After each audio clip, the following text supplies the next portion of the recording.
नमस्कार दोस्तों, आपके अपने चैनल प्योरिटी ऑफ लाइफ में मैं नीलम शुक्ला आपका बहुत बहुत स्वागत करती हूँ। दोस्तों, प्रदोष का व्रत भगवान शिव की कृपा पाने का सर्वश्रेष्ठ व्रत माना गया है। इस व्रत को करने से समस्त प्रकार के पापों से, दोषों से मुक्ति मिलती है और समस्त प्रकार के दुखों से, दरिद्रता से मुक्ति मिलती है। जिस भी कामना से हम ये व्रत करते हैं, अगर विधि विधान से भगवान शिव की पूजा प्रदोष के दिन की जाए तो वो हमारी कामना बहुत ही शीघ्र भोलेनाथ पूर्ण कर देते हैं। ये व्रत बहुत ही महत्वपूर्ण माना जाता है और विशेषकर अगर आपको संतान प्राप्ति की कामना है तो ये व्रत आपको जरूर करना चाहिए। और विवाह में अगर विलंबित विवाह है आपका तो भी आपको ये व्रत करना चाहिए। मतलब किसी भी कामना से आप ये व्रत कर सकते हैं, चाहे धन का अभाव है, रोग से आप परेशान हैं या फिर शत्रुओं से परेशान हैं, मानसिक रूप से आप बहुत परेशान हैं, तब भी ये व्रत बहुत श्रेष्ठ फल देता है। आप किसी भी परेशानी से, किसी भी समस्या से घिरे हुए हों, प्रदोष का व्रत करें और भगवान शिव की पूजा आराधना करें।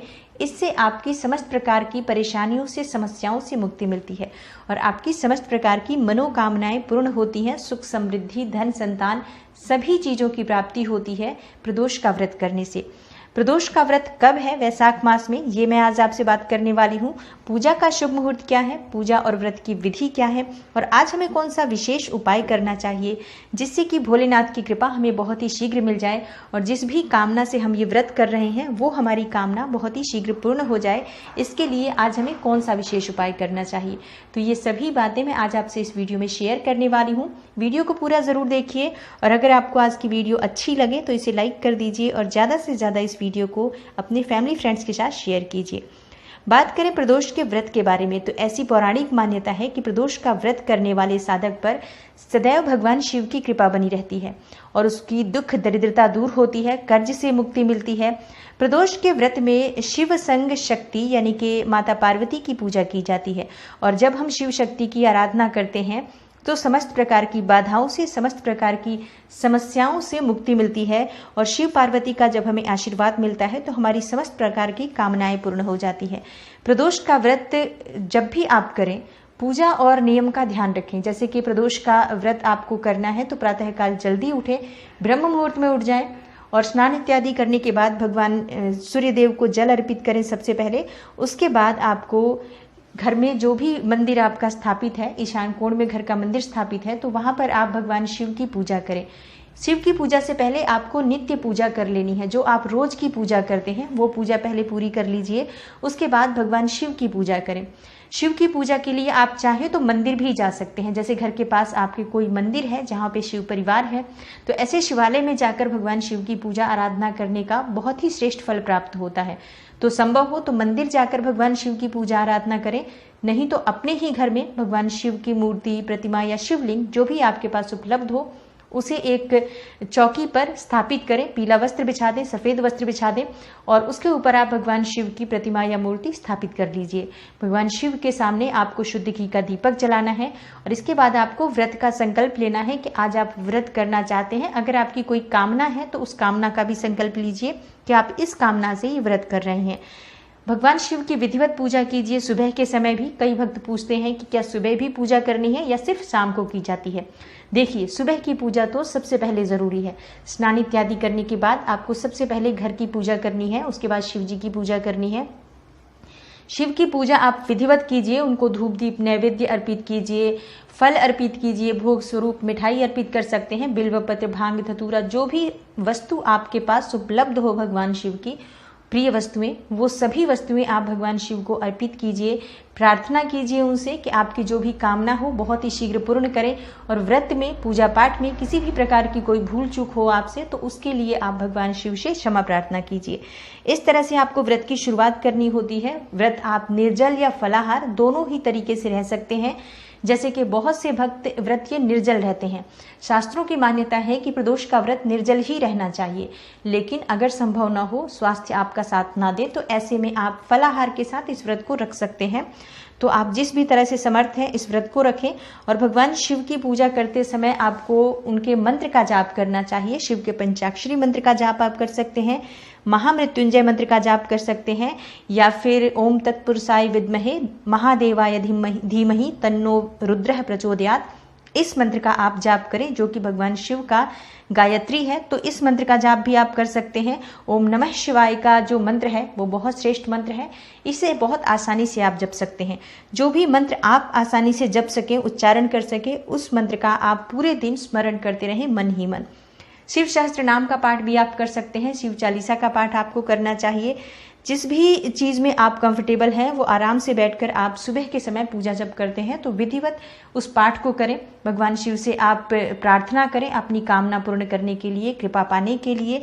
और उसके बाद आपको व्रत रहना है। शाम के समय फिर से पूजा की जाती है।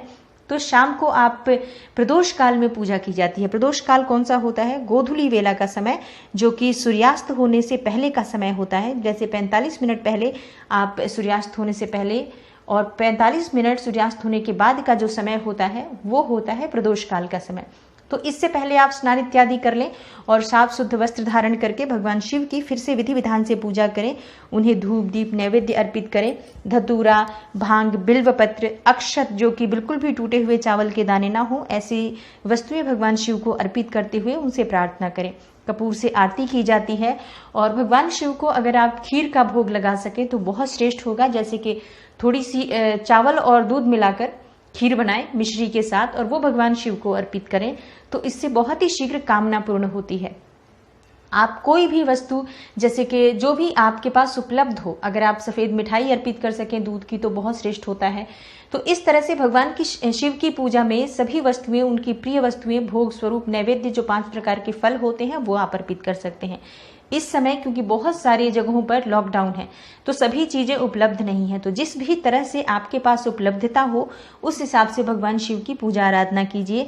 जो फूल, जो बेलपत्र आपके पास उपलब्ध हो वो चढ़ा दीजिए, और नहीं तो फिर मानसिक रूप से आप अधिक से अधिक भगवान शिव की पूजा आराधना कीजिए, उनके मंत्र का जाप कीजिए। और इस तरह से आप पूजा आराधना भगवान शिव की कर सकते हैं। सामग्री ना हो तो भी अपने भावों के द्वारा भगवान शिव की पूजा करें, शीघ्र ही आपकी कामना पूर्ण होती है। और शाम के समय आप अन्न ग्रहण कर सकते हैं, फलाहार ग्रहण कर सकते हैं, जैसा आपके व्रत का नियम है। जैसे बहुत से लोग निर्जल रहते हैं और शाम के समय भगवान शिव की पूजा आराधना करने के बाद फिर वो जल और फल ग्रहण करते हैं, और कुछ लोग फलाहार के साथ रहते हैं और शाम के समय अन्न ग्रहण करते हैं। तो सबके व्रत के अपने अपने नियम होते हैं। आपने जिस तरह से इस व्रत की शुरुआत की है इस तरह से इस व्रत को करना चाहिए। इस व्रत में नमक नहीं खाया जाता है, तो शाम को आप मीठा अन्न ग्रहण कर सकते हैं। अगर अन्न लेना जरूरी है और अन्न लेना आप चाहते हैं तो मीठा अन्न मतलब मीठा भोजन आप चाहें तो खीर बनाकर या हलवा बनाकर, इस तरह से आप मीठी रोटी बनाकर भी अपने व्रत का पारण कर सकते हैं। इस तरह से हमें व्रत करना होता है और पूरे श्रद्धा भाव से, नियम से जो भी प्रदोष का व्रत करता है उस भक्त की समस्त मनोकामनाएं भगवान शिव पूर्ण करते हैं।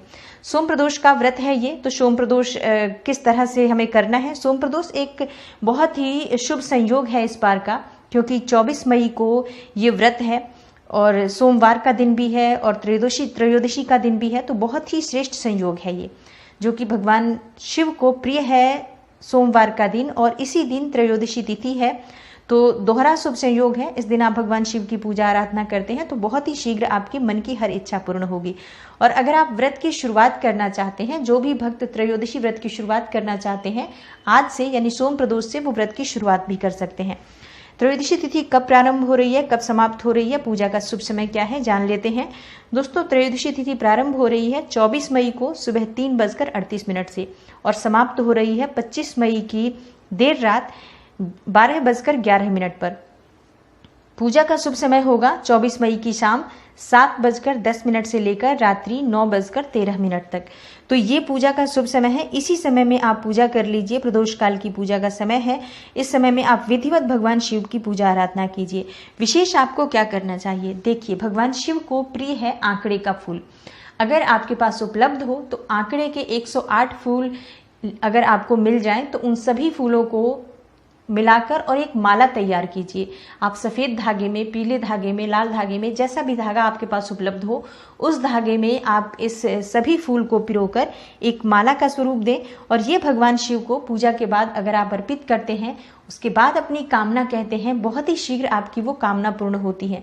समस्त प्रकार के सुखों की, समस्त प्रकार की कामनाओं की पूर्ति हो जाती है आंकड़े का पुष्प जब हम भगवान शिव को अर्पित करते हैं तो अगर उपलब्ध हो तो 108 फूलों की माला बना लीजिए, और नहीं तो जितने भी फूल उपलब्ध हो आप अपने दोनों हाथों में भरकर भगवान शिव पर यानी शिवलिंग पर अर्पित करते हैं प्रदोष काल में, तो बहुत ही शीघ्र आपके मन की हर इच्छा पूर्ण हो जाती है।